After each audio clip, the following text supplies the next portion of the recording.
Howdy doody everybody. Now before we even start this video, just got to mention, now while the North Americans and Canadians say aluminum, most of the English speaking language are going to say aluminium. Now rather than tackle the debate of which is better, aluminium or carbon rims, there's plenty of videos already out there. It's been out there for a long time. You decide for yourself, you do your own research. But what we are going to do is have a close look at these mountain bike wheels and then give them a good run, a good test. Now these Farsport wheels run boost hubs, so the axle width is slightly wider than the normal hubs. So those wheels won't fit my bike, but they will however run on this bike. This is a nice bike, it's a Scott Spark and it's full suspension. But it's not my bike, it's this guy's. Maybe James? Now that's good because James is younger than me and more gung-ho, and he can give it a bit more stick than I can for sure. Now what sort of wheels or rims in particular are you running, James, on these wheels? Oh, sorry. We need that in Sydney.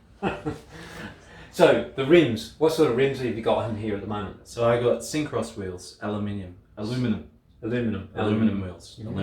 And the tyres, what sort of tyres are you running on them? Maxxis Recons. 29ers. Do you have different tyre pressures for different events? So when I'm riding on the road, I've got 35 front and 40 rear. Off-road, I've got 30 front and rear. Cool, so there you go. Different tyre pressures for different occasions, different events, different situations. So what we're going to do is put these tyres and tubes directly onto these wheels and put the same tyre pressures as it's already in them at the moment that he runs. And then we're going to take them for a good spin. Well, James is anyhow, not me. And that way he'll be sensitive to how they feel, how they perform compared to his previous wheels. Right, let's get on with it. As you saw, the packaging is standard export quality. No logos splashed all over the box or anything, just standard. And yet the packaging was good. The wheels were packed very safely. No problems there. Now, I'm not going to go into details with how true the wheels are, the spoke tension, the spoke twist, de-stressing the wheels, anything like that, because these are mountain bike wheels. Not like road wheels where every millimetre is important and aerodynamics. No, mountain bike wheels are meant to be ridden and ridden hard. However, there's a few aspects that we will look at, and let's do that now. First of all, let's have a look at the inside and outside diameters. So we got an inside size dimension, 27.2, so 27, and the outside width is 33.5. No, 33.2, I wiggled a bit there, so 33 on the outside. So nice and wide. And the depth, we're looking at, these rims in particular, are 30 mil. Now, is the dishing important to make sure the rim is in the centre of the axle? Well, mountain bike, you could be a millimetre, but you could even be almost 2 millimetres out and it wouldn't make any difference. But we'll check it out anyhow.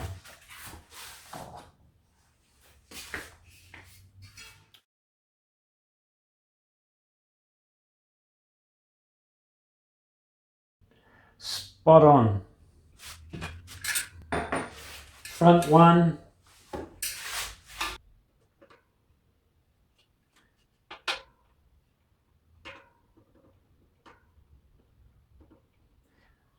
So we got 0.5 millimetres out. So the back one's perfect, but the front one's 0.5 millimetres out. That's insignificant really with mountain bike wheels. Right, how many spokes are there? There's 2, 4, 6, 8, 10, 12, 14 on the cassette side, 2, 4, 6, 8, 10, 12, 14 on the rotor side. So that's 28 spokes in the rear wheel. And front wheel, 2, 4, 6, 8, 10, 12, 14. So same thing on the front wheel, 28 spoke. Now with the spoking arrangement, 1 here, 2, 3, so 3 cross on the cassette side and 1, 2, 3 on the rotor side. So 3 cross on both sides, and that's good because 3 cross will give you a really strong wheel as opposed to say radial or 2 cross. And the front wheel, we've got 1, 2, 3 and 1, 2, 3. So it looks like 3 cross all round. Now the other thing about these wheels is the spokes where they cross do not touch, they do not go over each other. they just pass. So if you get a cart or something, you can actually slide it between the spokes there. There's plenty of room. You see that? I'll just get another wheel and show you that is crossed. Now here's a road wheel just to show you, and you cannot get the card past the cross there because they're touching. Where the spokes cross, they touch and go over each other. So, and the same with the front wheel. So these wheels, the spokes are not touching at the cross. Having a look at the weight of the wheels, the rear wheel is 760, don't know if you can see that. So it's 760 grams. And the front wheel, 700 grams. So 1460 grams for these mountain bike wheels. Yes, they're mountain bike wheels, not road wheels. That's really light for a set of mountain bike wheels. Part of the ability of these wheels to be so light is the spokes. These are Sapum CX raised spokes, and they have brass nipples. And that's good having brass nipples. No use aluminium nipples, maybe on a road bike, but for a mountain bike, don't have aluminium nipples. You're only going to break them all the time. So that's good. Sapum spokes with the brass nipples. Now Farsport say they use an ultra smooth moulding process for their rims, and it's certainly smooth on the outside and even on the inside section there of the rim. But let's actually have a look through the holes as we do with rims and have a look inside the rim. First thing you see before you go in is there's the quality control past sticker.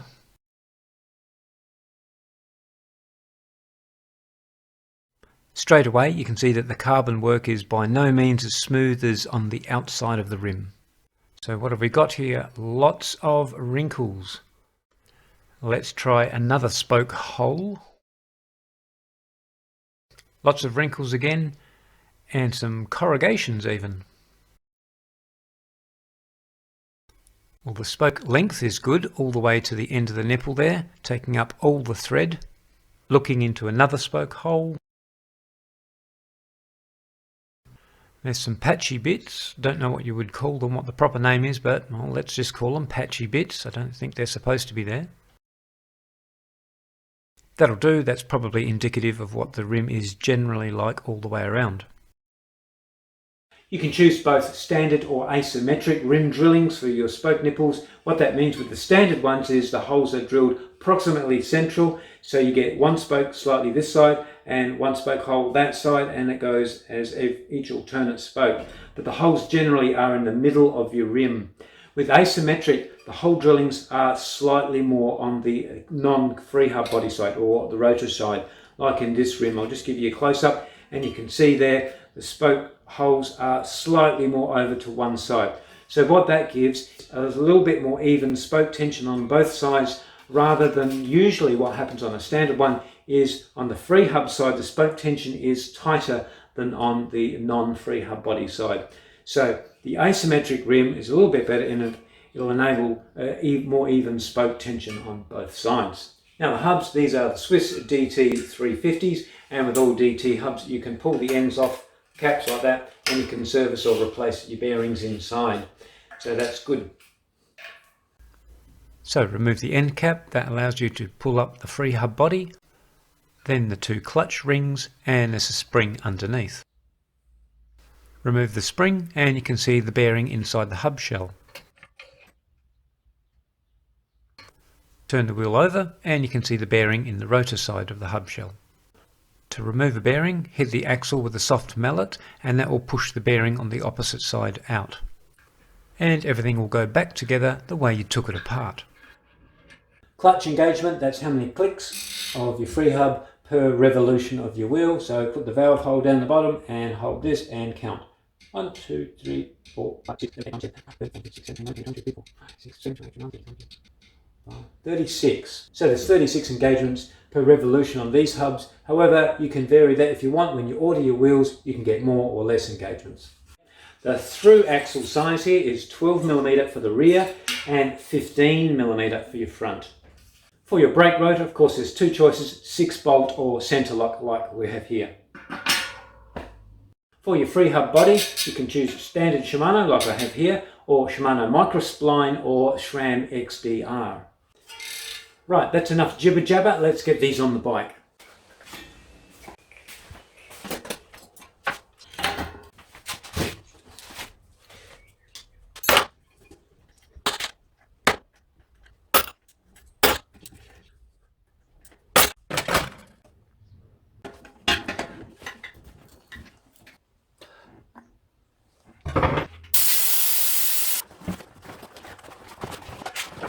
So we've got his old wheels off and let's weigh them. So the rear one, so that's 1,120 grams for the rear, and the front one's 920. So his old wheels here at 2,040 and the Farsport wheel set at 1,460. So the Farsport wheels are 580 grams lighter than his old aluminium wheel set. Where here you can actually feel it just in one wheel, the rear wheel and the rear wheel. These Farsport carbon wheels are definitely a lot lighter. So I took the old wheels apart. Now James is going to put the new ones together.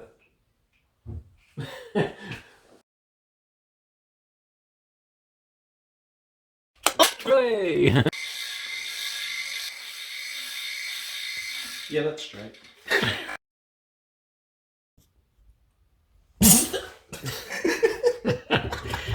It's the same as when you're putting on cassettes for Shimano with SRAM. The numbers go on the outside. Is there an easier way of doing this? So let me know in the comments below if there is an easier way of putting a cassette. And while you're at that section, remember to like and push that subscribe button. Prescribe. So James, what do you reckon? And what does it do? It gives you. James, show them that thing I taught you to do. It's a good trick.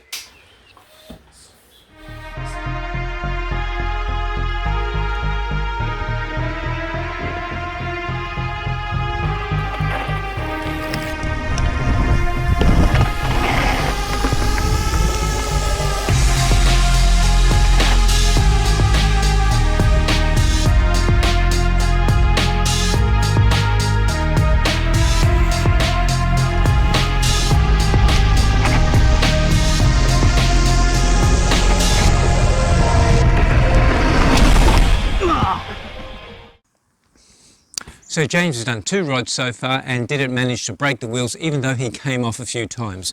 The wheels in fact are still running absolutely perfect. A few pros and cons. Number 1 is of course your carbon wheels are going to be lighter than your previous aluminium wheel set. Another way of looking at weight loss on your wheels is you can now go wider tyres. Yep, wider tyres are slightly heavier, but then you've got the advantage of all that extra traction. So if you want, for the same weight, you can have chunkier, maybe downhill tyres. Another plus of carbon rims over aluminium is significantly less maintenance. Carbon rims are a lot tougher, they'll take a lot more bashing before they get damaged. So that even means less flat spots. And just general mountain bike riding, if you're not into bashing down hills, is the rims will just keep their shape better and stay nice and true. Now even though your carbon rims are tougher than your aluminium counterpart, under brute conditions, aluminium rims will give way a bit. So they'll go out of true and they'll get dings in them and that, and you can put them back into relative shape. Whereas a carbon rim, even though it will take a lot more bashing to get to any breaking point, when they break, they'll catastrophically break, and then there's no truing them, no fixing them all. What you have to do then is undo all the spokes, replace the rim and spoke it all up again, or buy a whole new wheel. But with carbon rims, it takes significantly more force to get to that breaking point than with aluminium rims. And one of the advantages that a lot of people comment on when they go from aluminium to carbon wheels is the feel of the bike changes. They say with the carbon wheel set, particularly on a mountain bike, because it also applies to a road bike, but for a mountain bike in particular, it feels more nimble, more poppy, more agile, and you get more energy transfer. In fact, a lot of people just say they're downright more fun. So are there any disadvantages of a carbon wheel set over aluminium on the mountain bike? Well, maybe just 2. First of all is, because the wheels are stiffer, you're going to feel more bumps and shakes as you go along. That will increase your fatigue over time as you ride. Secondly is the price. Generally speaking, a carbon wheel set will cost you approximately twice as much as an aluminium wheel set. So you'll have to weigh up all the pros and cons for yourself, but generally speaking, I'd say a carbon wheel set, if you can afford it, is the way to go. Having a look at the Farsport website, and Farsport have been going since 2008. They also do other products like handlebars and frames, just like most other Chinese sellers. However, with their wheel sets, they're quite comprehensive. They even do their own in-house super light hub sets with carbon spokes, if you want carbon spokes. They can also lace you up a set of wheels with Chris King hubs or DT Swiss hubs and other super duper hubs if you want. Of course, if you want to go budget, there's always Novatec hubs. Then amazingly, you can even choose your clutch engagement, 18, 36 or 54 engagements per revolution. Of course, you can choose 6-bolt or center lock for your rotor. Then onto the rims, there's different sizings. There's height, width, and then there's spokes that you want to use, the nipples and even decals. You can customize your wheels however you want. Just so many options, especially with their wheels.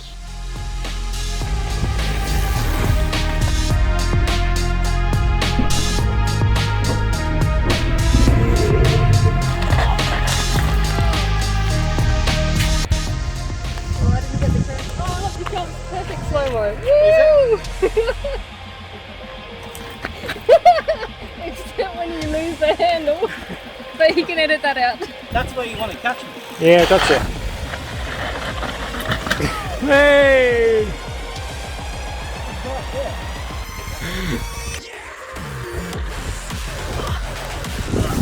Well, he made it. And he came off a bit. Fell off a few times. Baby. Did you break the wheels? No. No. We meant to break the wheels.